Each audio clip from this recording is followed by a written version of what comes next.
Next up, we have DeJonghe. He's going to talk to us about farm animals, I guess.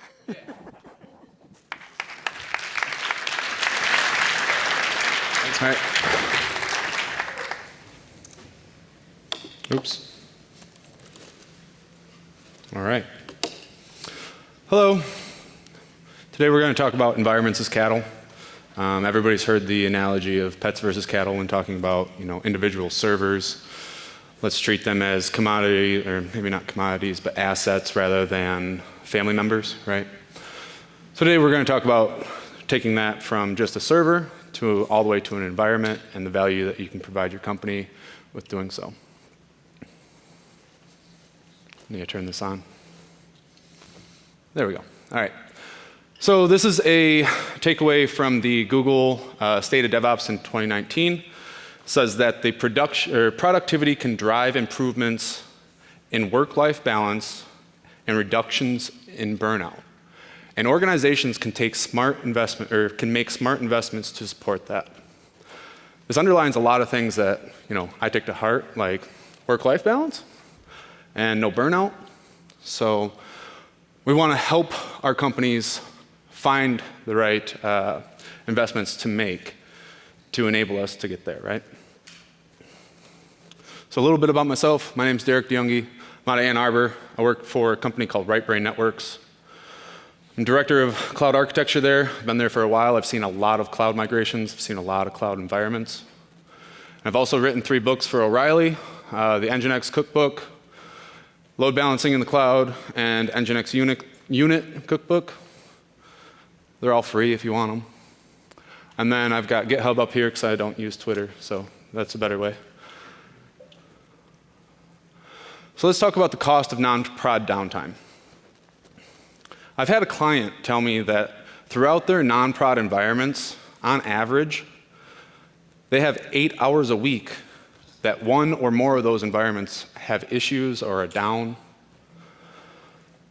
So I made up a little equation here, right? How much lost productivity comes from having people working on non-prod environments? Taking care of our pets, feeding and watering them. So if we take the number of devs that are working on that, the number of operations folk, and the number of QA that are blocked, add all those people together, times the number of hours, and that's how much lost productivity we have.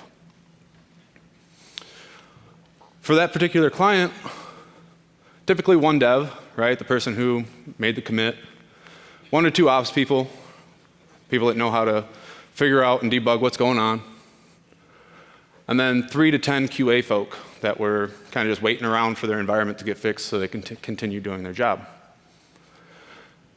Times 8 hours a week, we end up with 40 to 104 hours. That's almost a full-time to 2 full-time people. That's a lot of work. So what's the cause of non-prod downtime? We have untested deployments, right? And when I say that, I'm not talking about I didn't test my code or something like that. I'm talking about the actual deployment itself. I see this often. People are testing their code, but they're not actually testing their deployments, right? So with our CI/CD pipelines and things like that, we're now able to put that into Git, and that gets merged and versioned along with the code. So we can actually start looking at testing the deployment code as well. And I find that very valuable. Manual processes, of course, those happen. And they cause downtime, especially when somebody forgets a step. Failed version contracts, where somebody makes an update that breaks reverse compatibility for an API or something like that. Insufficient test coverage. This is something everybody has to deal with, right? And it's hard to get 100%. But it's a reality. And then testing infrastructure changes. So you're an operations engineer, you're working on the dev environment. You break something. 20 QA people come yelling at you saying, why did you break this? Well, I don't have an environment to test it. Do you then have another environment just for operations devs? And what's that look like? So the effect is we have unplanned work, right? We have to have developer attention. We need operations attention. We've got idle and blocked QA members. And we spend less time working on our planned work, which means we have delays in our sprints and our roadmap. So to dig into that a little bit further, what's the cost of all this? Not only do we have the engineer's pay, which we all know is pretty expensive, right? Hopefully. But we have our sprint and roadmap delays, which cause delayed feature releases, which means your salespeople are missing their promises to their customers, and that damages your reputation and your brand. Those things are hard to repair. Money spent on engineering time is, it's something, but it's not as important as your brand.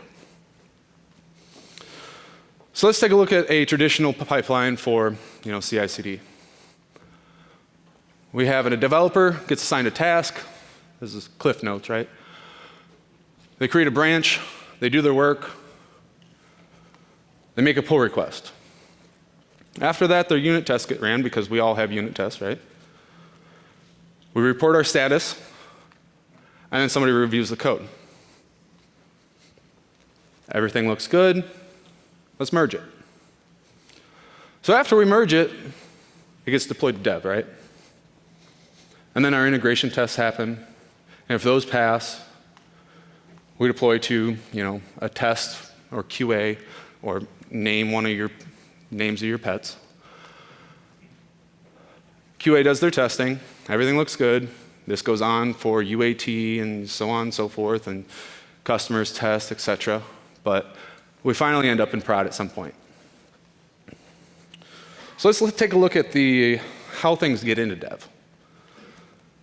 If we go one at a time, we'll merge a task, we'll test that task, everything looks good.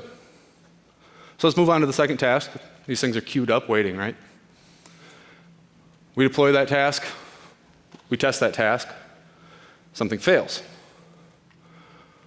So now we have to go back and either revert or redeploy that environment, or maybe we have automated rollbacks, things like that.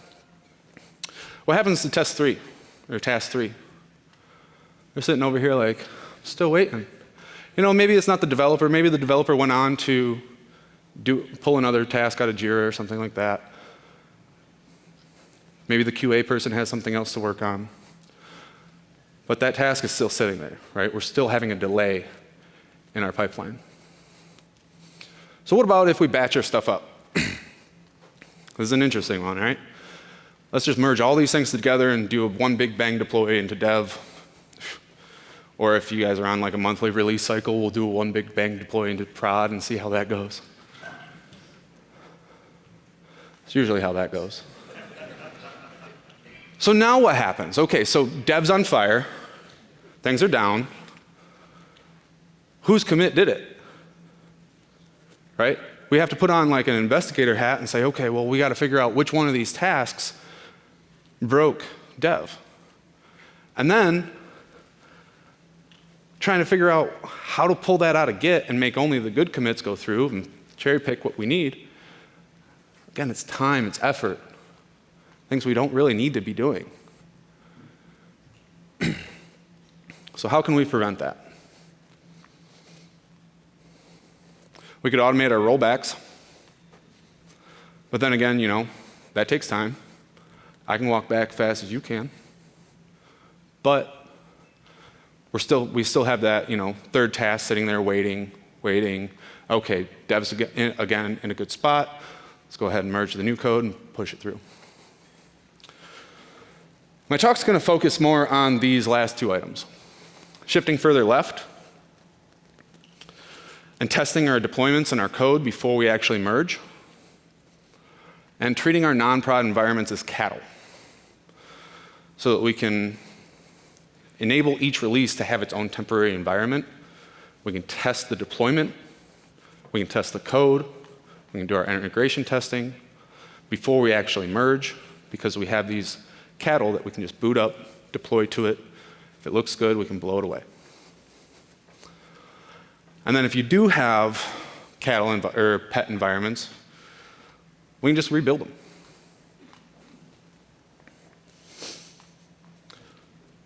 So I took out the top part because it made everything a lot smaller, and we didn't need that anyways. So let's start with our pull request. If we shift further left, and we have the ability to build environments at will, we can do our unit testing, and then we can test our deployment. That would be to build up an environment and then deploy to it. So we're building up an environment of the previous version and then testing how the deployment goes so that we know and we feel safe when we actually deploy to other environments. In that feature environment, that pre-merge, unversioned feature branch environment, we'll do our integration testing. So that way, when we're looking at the pull request, we have all those commit statuses that include your integration tests. So your status is reported, and not before we know that all these things are good should a developer waste their time on doing a code review. Right? We don't need to have developers looking and saying, okay, is this actually going to work? We should have them focused on, does this fit our standards? Is it clean? Is it secure? And if all those things look good, then we can merge. After that, we'll version. And then from there, we package. At which point, QA can build up their own environments and just point to that version. UAT, you've got customers that need to test. They can test out versions. And then finally, if all that goes through, we can go to prod. Now, after that package stage, lots of things can happen. Every company's different.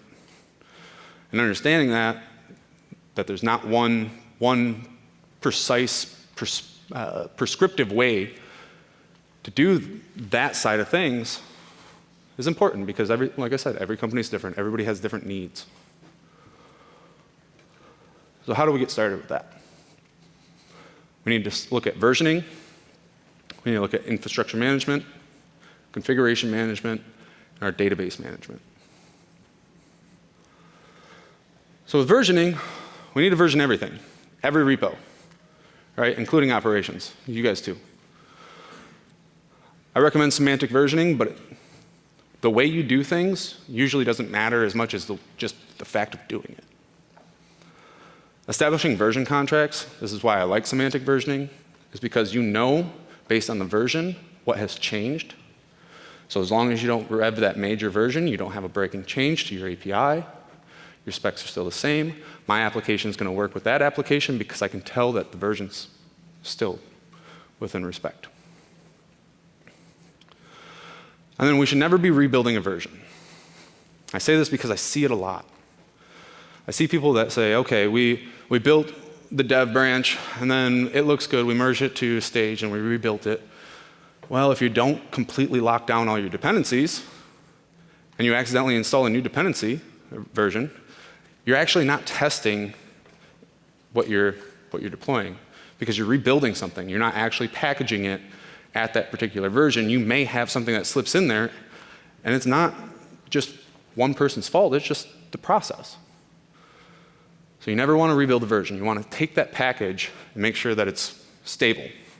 You're testing that piece, that package, rather than your code at that point in time. So infrastructure management, right? There's a bunch of different technologies for this. Terraform, probably the biggest and most popular one. CloudFormation for AWS, ARM for Azure, Helm for Kubernetes. It's important to have your entire environment modeled in your infrastructure management. So you don't have these one-off little pieces that are getting made manually or connections or something like that. Here's your app servers, your containers, right? When we talk about containers and those types of environments, these things kind of merge. Your configuration will kind of merge with your application, and your infrastructure kind of merges with other things, yeah. But Your data stores, these are databases, Memcache, Redis, queues, things like that. Proxies, load balancers, all of that also needs to be templated as well. And lastly, and most important, DNS. Right? You got to have a way for these things to communicate. You need that managed. So for configuration management, we've got all the obvious ones, right? Hopefully people are familiar with these at this point. DevOpsDays has been going on for a while here in Detroit. We've got Ansible, Chef, Salt, and then Docker. Using these things to, install, machine level dependencies, configurations for security and things like that. We need to install our dependencies, our applications. We need to configure our connection strings and our configuration files. And all this stuff needs to be templated in a way that it can go from environment to environment and be versioned in the same way that you version code, right? We shouldn't be hard coding things like connection strings because they're not hard coded in the code. So we shouldn't be doing if statements around these things. We need it all completely templated.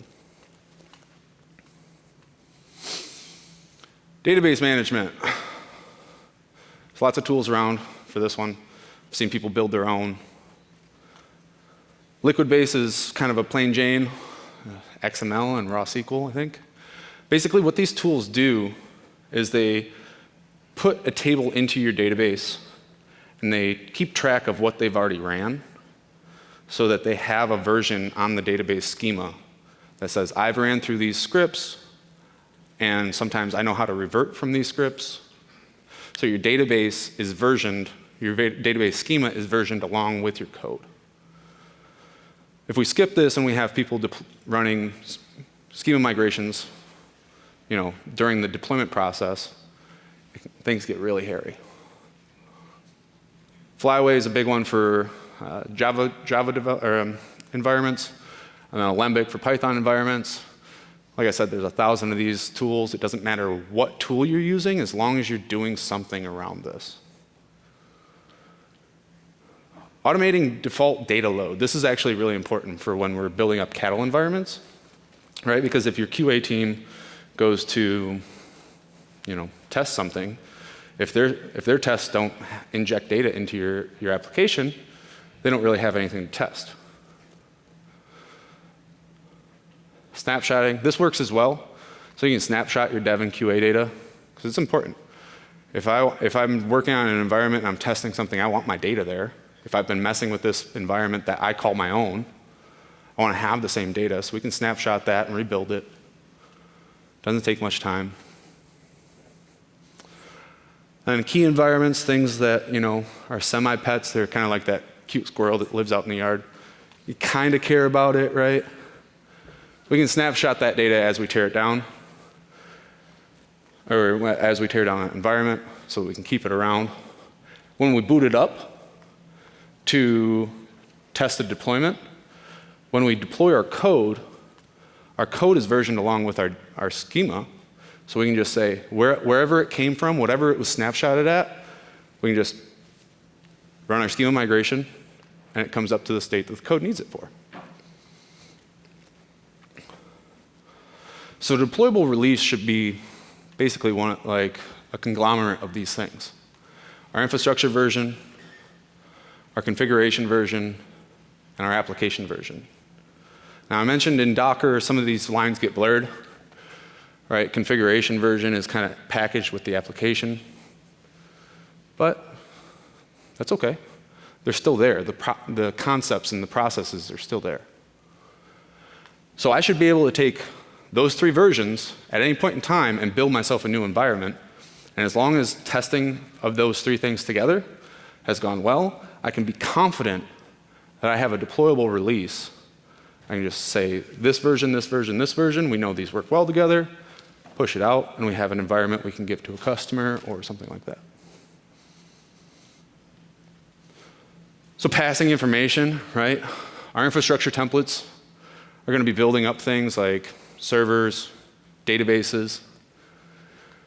It's going to take in information like your configuration version, your application version, It's going to build things for your connections, right? It's going to be building those databases. We want to know where they're at. So we're going to pass all that information into the configuration template. It's going to be building out our environment variables, our dependencies for other things, connection strings. And those templates are going to be, well, I guess installing the application. That's a pretty important one. I forgot that. But we'll be passing that onto the application, leaving our environment variables available for the application so that it's able to run, and we now have a fully configured environment. So diagrams to make this fun. These things will be built before your application, right? Because your application servers need to know how to get to them. So you have this dependency tree in your environment where your cache doesn't really depend on anything. Your database sometimes depends on things. Your queues, usually not. You've got your proxy layer up top. You build your RESTful services, your asynchronous services, and then your infrastructure is going to feed into these boxes or these containers the endpoints for all of these items. The proxy one's a little bit weird, right?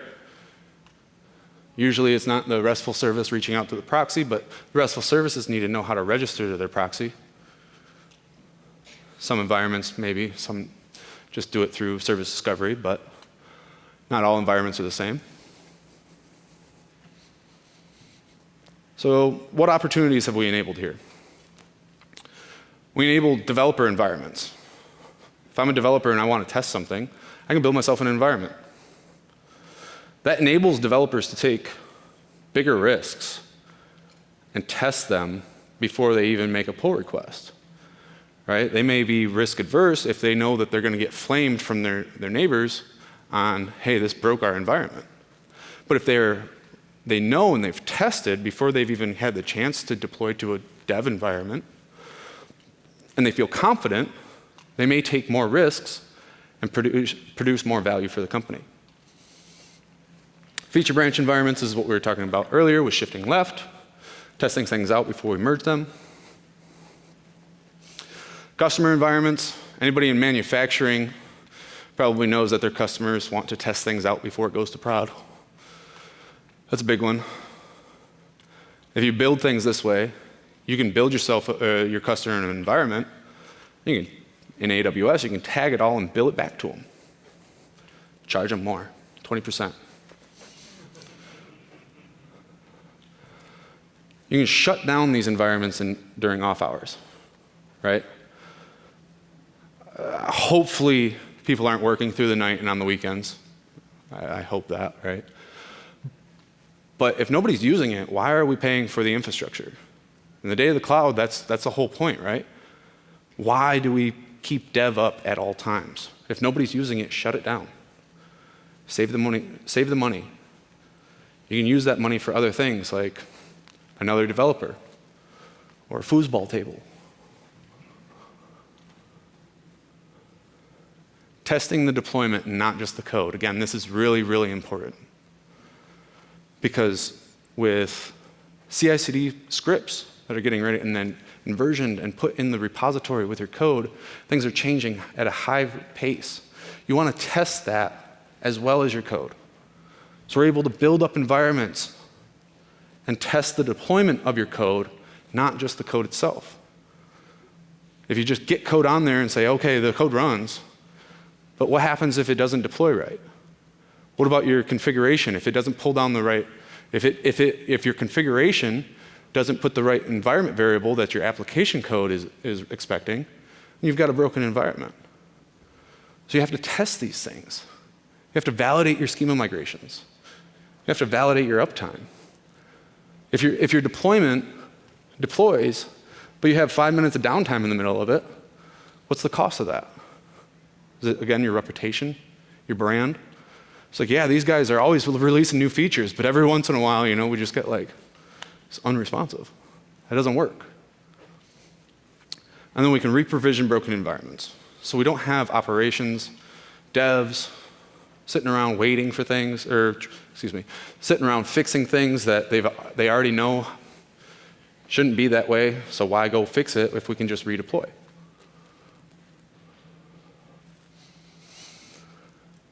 I had one customer that we went through this process for. It used to take them 8 weeks with 2 full-time engineers to build a single environment. We got that down to a 30-minute Jenkins job. That's 1,280 times difference in the amount of actually engineering hours. The only reason it took 30 minutes in the first place is because it was Windows. But that's still a significant amount of time that, the project wasn't even almost that long to get these things around and enable this productivity. And this isn't like a big bang, oh, well, he said we can do this, let's do it. It's a journey, right? So these things take time, they take process, they take communication and collaboration between your engineers, your developers, your QA. Things don't often go well if you just drop all this stuff in there and say, go ahead. This doesn't work that way, right? So some tips on making this stuff easier. Automate what you can. Again, it's a journey. Keep moving through it. Keep fighting for it. Use this information to sell it upwards. Say, hey, I need to automate this. And well, why is it going to take 12 hours to automate that if it takes only 30 minutes to do it in the first place? Well, sell that to your managers. Managers, sell this upwards. This is how much productivity we're losing by doing things manually or caring about these environments. Version everything. Infrastructure code. You're doing CloudFormation, you're doing Helm, you're doing Terraform. Version it. Make sure it's versioned so that you can rely on that version. Same thing with your Chef, your Ansible, etc. Fetch configs from the environment. This is for the developers, right? Like, always try and fetch your configurations from the environment and fail back to your config files. Because we shouldn't be relying on those config files. They'll end up hurting you, and then, it makes things way easier when you're going to Docker anyways. And the reason I say fail back to the config files is because, again, this is a journey, right? If we build a new environment, if we build a new configuration requirement, let's look for it in the environment first and then look for the config file. Never depend on the name of your environment. This is really important because I see a lot of stuff like, oh, if env name equals stage, then do this. If it's equal to dev, then do that. That's bad. We can't do that. It's not going to work in the long run. You're building, fragile code. And then decouple, right? This is an important one. Like, there's a lot of people saying, oh, we're doing microservices. Well, all the microservices are in the same repo, and they all share the same database. That's a distributed monolith, right? And this is why API contract versioning is important, right? Because you need to reach out to that other service to get the information and not directly into its database, because you're not versioned along with its database schema. When you start to try and do that stuff, things get really complicated and it's not worth it. So just decouple and use the service layer. And these items, this is how you start working towards that. This is how companies can invest in smart ways to produce more productivity and enable their developers, operations folk, QA, to have a better work-life balance and avoid their burnout. Thank you.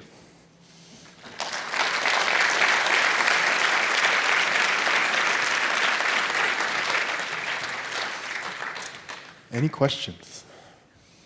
We have a question. Ooh. I can't see anybody. Can you hear me? We'll repeat it.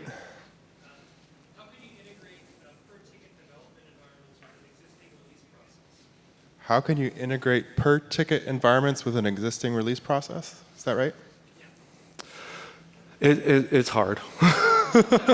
No, yeah, that's why I'm saying this is a journey. Like, The building of these environments and enabling your operations folk to test, right, in their own environments, build up their own thing, that's like step one, right? So, and then as we're really talking about going to more of a trunk-based development, right?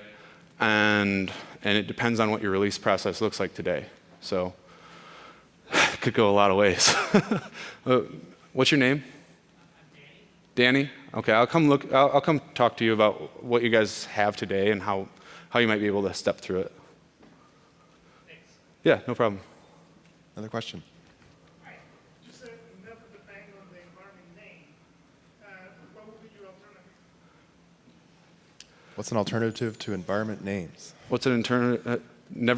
What I'm saying by it's okay to depend on an environment name as, how to find things like services, but not for switches, right?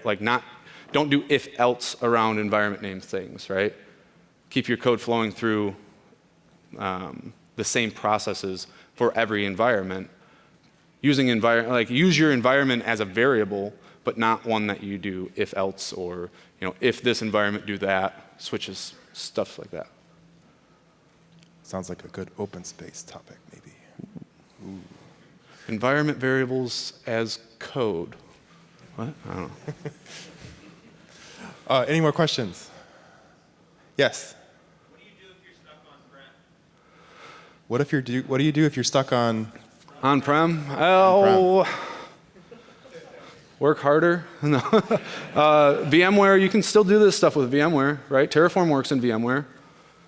If you don't have a virtualization layer, I don't really have a good answer for you. I really don't have a good answer for you if you don't have a virtualization layer. Like VMware, yeah, you can do this stuff with VMware. It might take longer, but it's possible. Sounds like another good open space. Any more questions? It's hard to see. Okay. All right. Let's give Derek another round. Thank you.